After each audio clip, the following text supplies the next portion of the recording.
So Hyper-G has been a hugely popular string over the past couple of years, but it's been a while since it's come out. There's been a lot of innovation in tennis strings since, so I wanted to revisit Solinco Hyper-G to see how it stacks up against today's popular performers. I do want to give a big thanks to everyone who has already bought some Grapplesnake. Because of all of you, we've got a bunch of awesome rackets on the way as well. Now we have actually enough money to buy things on new release combined with a partnership with Courtside. So we've got Auxetic Extremes, the new Pure Arrows, and the Technofiber T-Fight coming soon. If you did like it, you can keep using that link for your restock. So every couple months you need a new reel, a Tour Sniper or Alpha or whatever you decided to go with, you can still get 10% off with my link. So let's rewind to 2018, the first time I tried Hyper-G. At the time I was using a Yonex SV95. I was searching for a string of choice. I wasn't fully entrenched in the tennis lore yet. I had just started working at Courtside Sports, and I put two of Solinco's most popular strings to the test, playing back to back with Hyper-G and Tour Bite. After a few rounds of testing, I really felt like Tour Bite was my preferred string. I didn't really like Hyper-G for a slightly plasticky feel, and I felt like the dwell time just wasn't quite as long as Tour Bite was.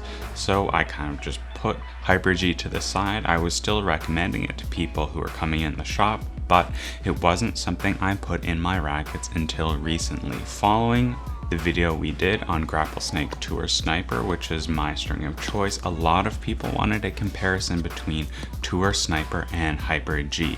But I think today we're going to do one better. I'm going to talk about Hyper-G and a bunch of new strings that I've tried lately to see if Hyper-G is still relevant in today's modern game. We're going to talk about power, control, spin, durability, and feel. So power, I thought like Hyper-G is pretty middle of the road. I never felt like the string was too much for me to handle in terms of launch angle. Like I wasn't de-selling my stroke because I couldn't control it, and I also wasn't excelling my stroke to try to find depth. So power level was good. It's more powerful than like Vocal Cyclone, RPM Blast, or Tour Sniper, but it's definitely less powerful than strings like Grapplesnake Neon Dust Hybrid, Lynx Tour, or Signum Pro Firestorm. Next up we've got spin. Now I thought this was probably the first disappointing category.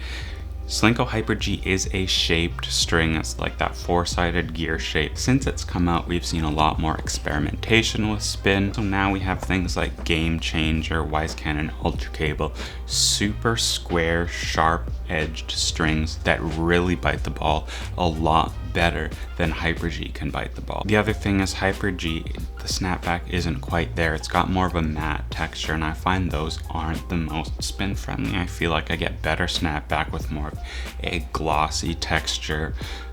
It's not like I couldn't get the string to snap back. Obviously, the ball pocketing was pretty good, which suggests that there's snapback, but it wasn't on every shot that I was getting like a predictable amount of snapback, so I found that to be frustrating. That combined with average ball bite leads to kind of below average spin production. The next thing I want to talk about here is going to be the durability. So the durability was totally good actually. Hyper-G I think is really resistant to notching, which is good. It's really awesome if you're having really open pattern rackets like a Pure Arrow, because you're going to get good life out of Hyper-G. A lot of guys at the old club I used to play with in Victoria actually did pair Hyper-G with the Pure Arrow, so that just kind of goes to show you that you're going to get decent durability here.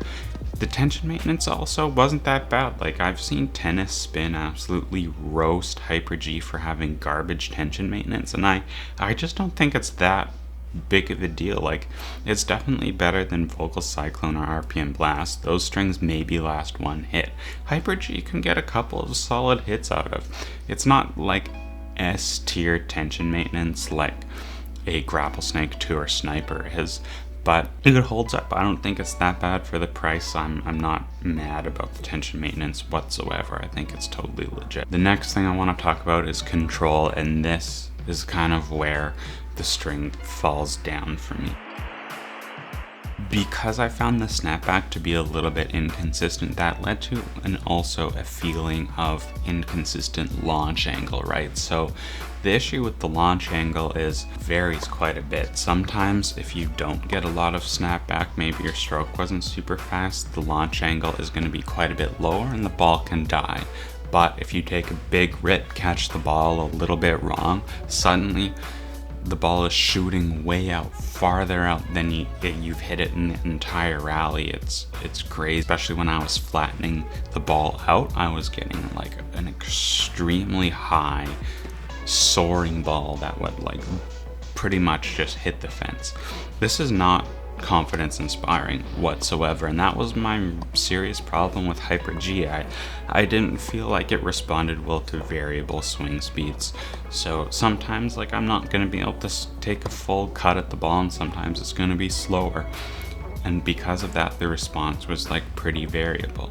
The problem with that is it's hard to know what you've done wrong with the string because the feel is so muted. So in terms of predictability, I felt like Hyper-G was pretty low. Game changer, this is definitely going to be a better, more predictable string, even though it's got that super square profile. The launch angle is just way more predictable. It's higher for sure, but it's more consistently high. Same with Signum Pro Firestorm, slightly higher launch angle, but still it's consistently launching at the same angle. I did find this same inconsistent launch angle with Lynx Tour, and we're going to talk about that when Simon and I compare Firestorm and Lynx Tour in a more dedicated video. So with feel, the string is muted. Comfort is definitely felt like it was a priority, even though the string stiffness isn't the highest in the Tennis Warehouse University database. There's a lot of muted sensations going on, so it does feel pretty plush on impact. The ball pocketing is pretty decent, better than I remember it being back when I first tried Hyper-G in my SV95. There were times where I would line it up and just get a great stretch in the middle of the sweet spot and have a nice ball pocketing experience. The problem is because it's so muted, it's hard to tell exactly what you're doing to create that great feeling compared to sometimes when it doesn't feel so great. And that leads us to like my big problem with this string. There are inconsistencies with the string, but those are all because of inconsistencies in my game. I can't always replicate the same type of swing on every shot because I'm just not that good. I can't go blaming Hyper-G for me not being good, but I can blame Hyper-G for not telling me that I'm not good. I need my string to give me a little bit more feedback so I really know what I've done wrong on the court. That's why I like the Extreme 2, right? It's got all this feedback and it tells me what I've done wrong and how I need to do better for the next shot. That's where Hyper-G lets me down. It doesn't communicate with me, and really that's my problem with Hyper-G. I just can't use it because it's like a bad relationship, right? It doesn't tell you the irritating things you're not doing. It doesn't tell you if you didn't wash the dishes, even though you know you didn't wash the dishes. Sometimes you just need to be told. It's like, you're not perfect, neither am I. So my final thoughts with Hyper-G is I get why people like it, but I think there's better things coming out all the time. I would definitely recommend trying out Grapplesnake Tour Sniper if you like Hyper-G. The comfort is there. You're going to be down on power a little bit, but I think the feel and consistency and the tension maintenance that you get from Tour Sniper are definitely worth at least trying Tour Sniper out.